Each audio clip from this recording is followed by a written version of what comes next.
everyone! Welcome back to our channel. Kamusta kayong lahat? Medyo matagal din tayo hindi nakapag-video. So, for today's video, gagawa tayo ng Hock Team Cake. Bali, 2 layers siya, tapos money cake. Bali, papakita ko sa inyo kung paano gawin yung cake, plus yung kamao ni Hock. Stay tuned lang kayo and watch and learn. See you! So yun guys, ito yung cake, 6 inches yung taas niya. Medyo tinaasan ko kasi lalagyan kasi siya ng stick sa gitna para dun sa base ng cake. Eh medyo makapal din yung kasi yung yung lalagay na pera. Kaya nilagyan ko siya ng stick para pag hinati natin hindi siya makasag. Tapos hindi ko na siya nilagyan ng box. Kasi pag nilagyan ko pa siya ng box, masyadong malaki yung space na makakain ng cake. Kaya hindi ko na siya nilagyan. Bali, sagos straw lang yung ginamit ko. Yan.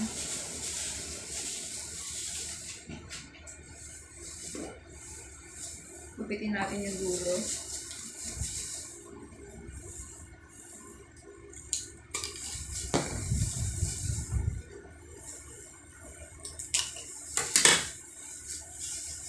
Bali yung tatapasin lang natin dito, yung saktong-sakto lang sa pera. Masyado siyang makapal. Tingnan natin kung magkakasya. Try mo nga naman.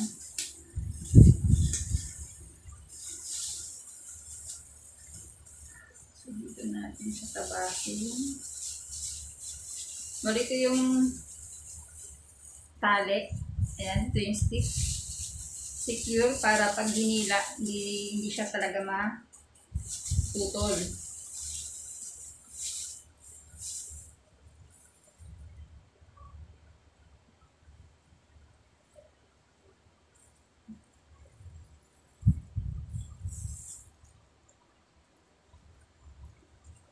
Tansya lang.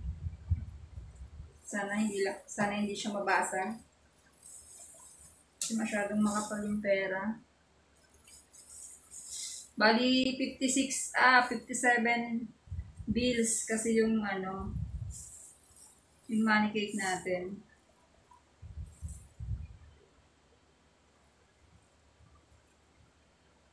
Medyo malaki yung makakain niyang cake. Maganda sana guys kung dikit siya sa cake board mismo yung pera. Kaso nga lang kasi lalagyan pa natin siya ng stick sa ilalim, tagos hanggang baba. Kaya hindi siya pwedeng idikit sa cake board.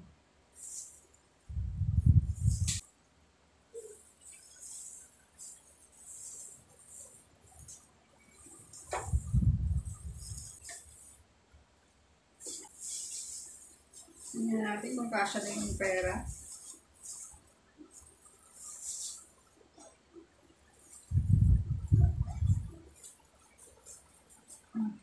Kasya naman na. Siguro ganyan na lang.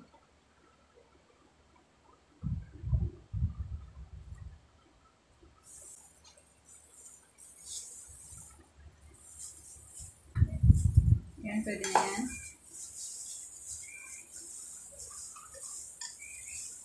Siyempre, tatanggalin natin yung scotch tape. Baka naman kahit hindi mo makalimutan matanggalin yung scotch tape, baka kahit anong hila, hindi makukuha yung pera. Kasi nga may scotch tape. Maganda kasi guys kung may box talaga. Yun nga lang kasi, masyadong malaki yung kakainin space ng cake. Ay ng box sa cake. Kaya baka wala na makain cake. Puro box na lang.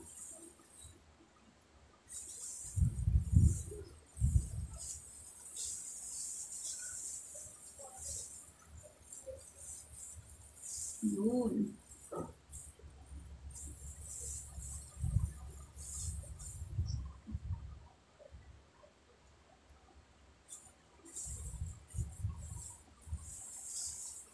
Tapos lalagyan natin siya ng stick para pag hinila, hindi sasama yung box. ay yung buong pera. So baka mamaya, paghila ng pera, sumama na buo. Kaya dapat may stick. So ayan.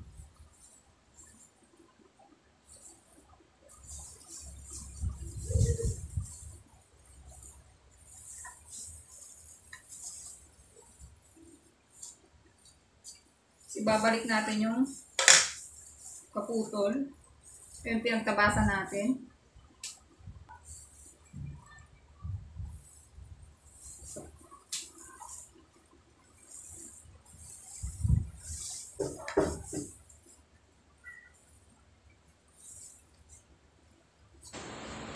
Kasi yun, syempre puputulin natin yung mga stick na nakausdi. Para hindi naman, syempre pangit naman kung may mga stick, di ba ang kita.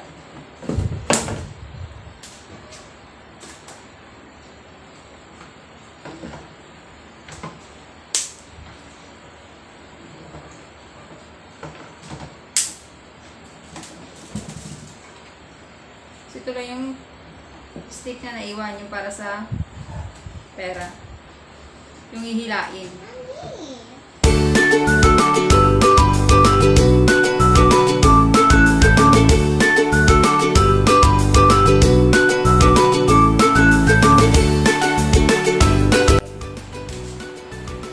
So, ayan. Pwede na siguro yung ganitong green.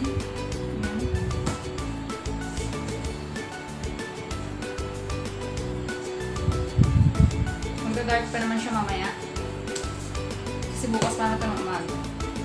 So, time ngayon is 10 p.m. Kailangan siya ng 5 a.m. So, dapat matapos ko siya na bago mag-5.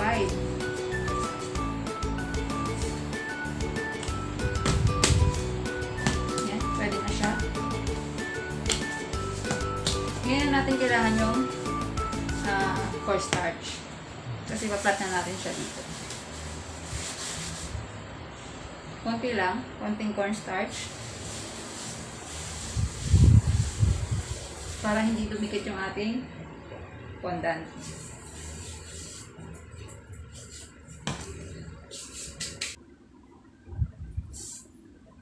Pa-flat lang natin siya.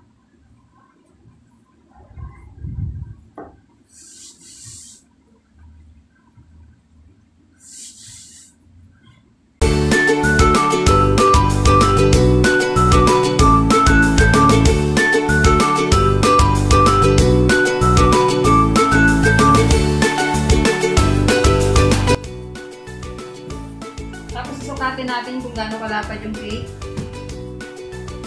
para hindi masayang yung fondant.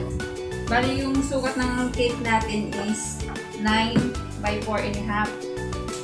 So dapat ang magiging sukat nitong cake is 18. Bali 9 plus 4.5 plus 4.5. Bali 18. So dapat yung magiging size ng fondant natin is 18. Kasi kapag bitin, sayang. Kapag okay lang kung sumobra, wag lang bitin talaga. So, yan. Sukat natin is 20. Sobra na siya. Tama lang din yung kapal niya. Sana lang hindi mapunit. Hindi mapunit paglagay. Kasi parang ano siya eh. Medyo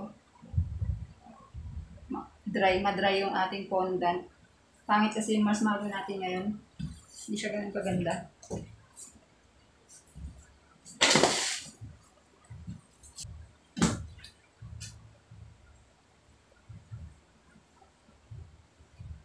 Dahan-dahan lang paglagay. Ayan.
lang natin ng edible glue para mag-stuck siya. Hindi siya gagalaw-galaw.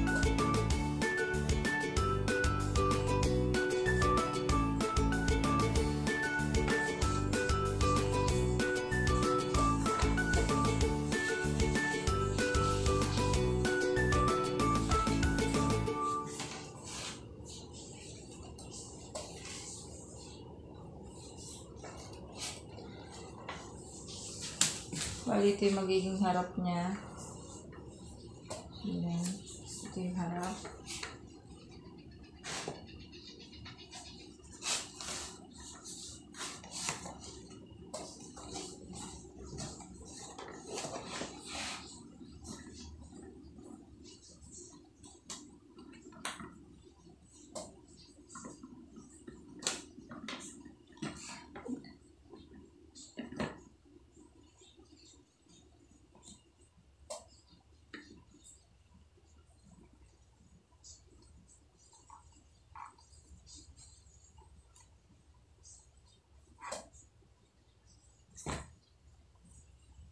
So, yan.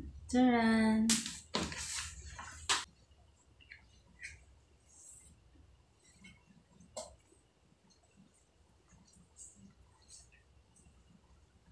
Pali yung cake board pala nito, dapat may butas, sakto doon sa laki ng stick sa gitna.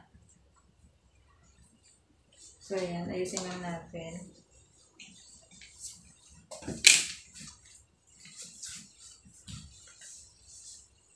Bali, ito yung pinakaharap niya. Bali, pa-final design lang natin.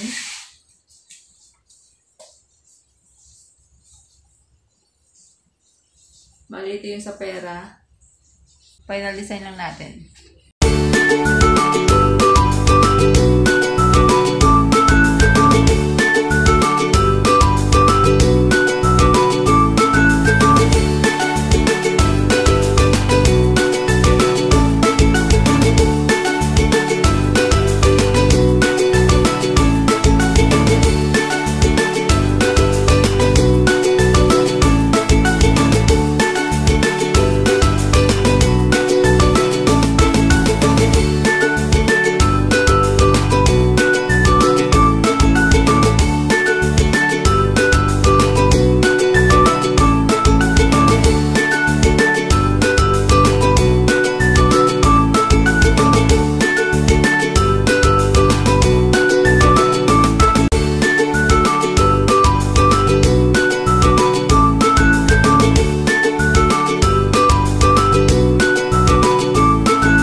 guys, ito na yung ating gawa. So ilalagay na natin yung ginawa natin mini hook. Yan siya. Bali itong stick na to, ito yung hihilain. Ito yung may pera. Lalagay na lang natin siya dito sa likod. Tapos tutusukan natin siya ng stick. Yan na lang. Para bumaon sa cake. Pala siya ganun kaano kasi may box nga pala, may pera nga pala, hindi siya ganun kabaon. Ganyan lang siya. Bali iniiwas lang natin siya sa pera.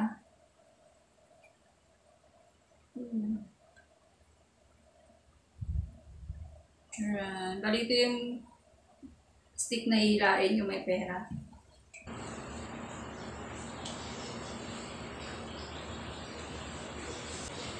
So yun guys, ito na yung ating finished product. Ang ating hook tin cake. Ayan. Kung nagustuhan niyo akong video, don't forget to like, share, and subscribe para updated kayo sa mga susunod kong videos. Thank you for watching. Bye!